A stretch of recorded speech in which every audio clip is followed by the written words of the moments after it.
Steven Universe Future, Episode 7, titled Snow Day, is an interesting episode, all things considered.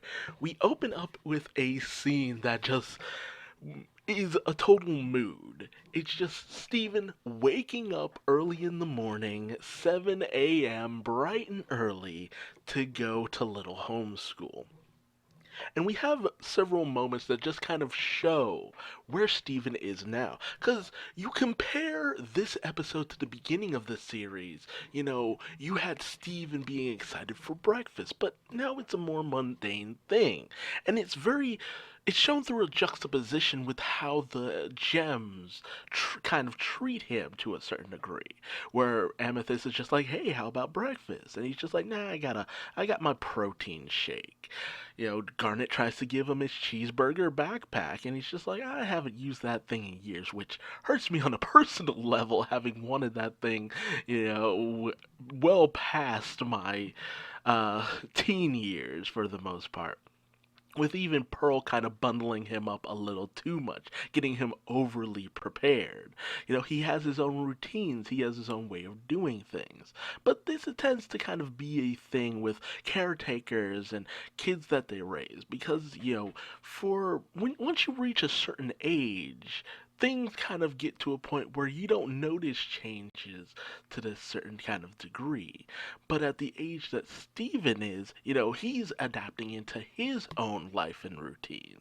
They got into this routine of taking care of Steven, but he no longer needs any of that. He no longer needs them to take care of him. But they still kind of do these little things. It used to be where the head pats of, we're proud of you, Steven. You go, Steven. You can do it, Steven. Just come off as patronizing to him at this point. And it's not like he doesn't appreciate them.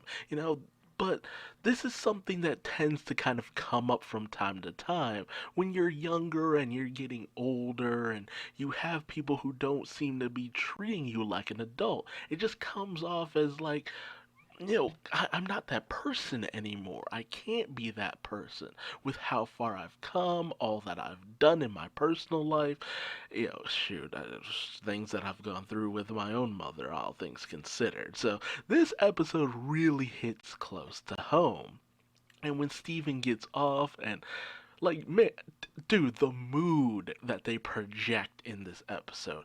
I think this is a testament to the animation here because the different characteristics of how Steven acts and how he moves and how he does things are it's just very kind of like, dude, I feel that. Like, if you've ever just worked a job, you feel what Steven is going through here, during his average everyday life. But, everyone gets together to, watch Dog Copter, eat pizza, have these panda face masks. He's just like, yeah, I don't really do any of that. And, Steven even says he's been like, what was it, vegetarian or vegan? There's a big difference in that. Probably because, with a vegetarian, he wouldn't eat meat. With vegan, he wouldn't eat the cheese either. So, probably vegan, all things considered. But he doesn't do any of this stuff anymore.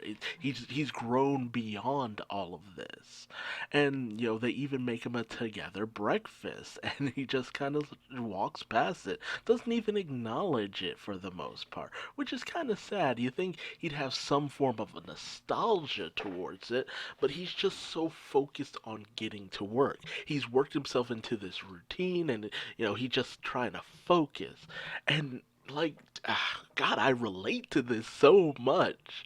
Like, you get older and you just work yourself into this routine, this mindset of just how things need to be done, and it's kind of painful to a certain degree to watch this. The happy-go-lucky kid from way back when is just so serious now, and it's just like, dude, yeah, age'll do that to you.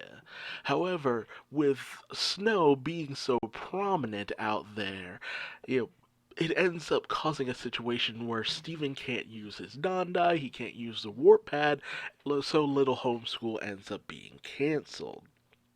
So he decides to just sit down and rework his planogram and all that good stuff. And Amethyst kind of comments on the fact that he seemed to have a better work play kind of way of doing things. He could sort out his work and play better when he was dealing with the Diamond Authority and all that good stuff. However, she decides to open up a game of Steven Tag in order to kind of get things back into a more classic routine for the most part. And she even manages to get Garnet in on the fun. And much to everyone's surprise, despite the fact that Pearl has not shapeshift in thousands of years, ever since she last shapeshifted into Rose Quartz in order to slay Pink Diamond. That little bit of trauma for her, she hasn't done any kind of transformation. We've never seen her do transformation. But here it is, Pearl Steven. It's kind of freaky with the friggin' nose and all that good stuff, but it's just so interesting to just have her getting over this because everybody just celebrates with her. It's just like, yes, Pearl, you managed to conquer this fear. And even Steven has a moment of just like, man, Pearl, good for you. But then they immediately turn on Steven. And oh my god. Honestly, I forgot how much fun Steven Tag could be just because of the absurdity of the situation. It's just all out fun. You have these great still shots of Steven escaping. Like, kudos to the art team for this episode because there are just so many great shots and just ways that things are set up, the fluidity of movement, just so good. And it even just escalates to a point where you get Sugalite Steven, they're breaking out the fusions throughout all this. Sardonic Steven who launches snowballs at him, and once again, Steven on his shield surfing just continues to be just the breakout stuff for the animation crew because they go in hard whenever they have Steven surfing on his shield. They really just love to animate that. And we get Opal Steven. It's a who's who, and it even goes all the way up to Alexandrite Steven. And it is with this that Steven officially gives in to joining in on Steven Tag. Because whereas before he didn't have much of a choice, but now he's just like, you know what? You want to play? Let's play. And, they go jumping, flying, flipping all across the entirety of the house and the lighthouse and all that. And it gets up to the highest point where, they defuse and you get to even see Ruby Steven and Sapphire Steven. And they go in on him, but he manages to break through all of them only for him to be caught by Sapphire Steven, being defeated in Steven Tag, and they all demand that he changes back into his younger form, because them's the rules. And he does change back into little Steven, much to the joy of the gems. However, Steven, he has mixed feelings about all this because he feels like this is all that they want. They don't see him as his older, more mature self. This is they only want the younger Steven, the Steven who constantly needed them to do things for him. He really feels very down on how they kind of make things out to be for his younger form, how they put his younger self on a pedestal for the most part. However, they say that's not really it. We just, because of the person that you've grown into being, we don't want to miss out on any of that. They don't want to miss out on just being there with the Steven that has developed because they've been on that journey with him. They've seen him grow and change and become something more. And they were just looking to have a little bit of fun and nostalgia. But Steven would rather them just see him as the older him, to just accept that he's older now, that he's become more than what he used to be. And, they apologize for making it seem like they're not happy with the older Steven. It just wanted to have a little bit of fun, that's all. But they accept that, hey, okay, we get it. You have to go back to work. We just, wanted to spend a little time with you.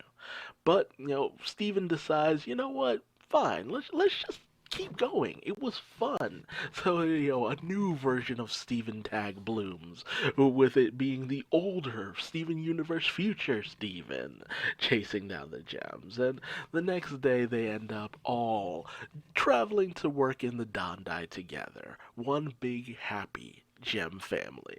And man, what a fantastic episode. Just the emotions that it brings forward. Such a feel good episode, and that's something that we're kind of seeing throughout the course of Steven Universe Future. There's no sense of agency. There's no sense of, oh, we need to do this thing.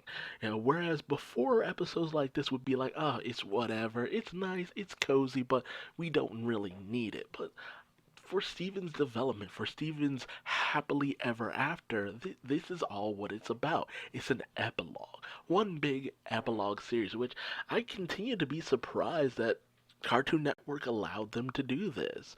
Most series don't get something like this. The fact that we got Steven Universe the movie would have been the end note that we ended the entire series on. But this series continues to kind of be just a shining testament to how good Steven Universe was, to how great of an impact it had on not just the network, but at people on a whole. And it's just so good. It really warms my heart to see all of this. And, while I'm sad that I missed out on it the first time around when it was originally airing, I'm just happy to be seeing all this. It brings my life into perspective on what should honestly matter to a certain degree. And I really appreciate the series for this. As I get older, you feel, as we all get older, you feel what Steven feels, and sometimes you forget to just take a moment to have fun with people who care about you. Because that's what it's all about. There's no sense in growing old if you forget the people who helped you get through that point.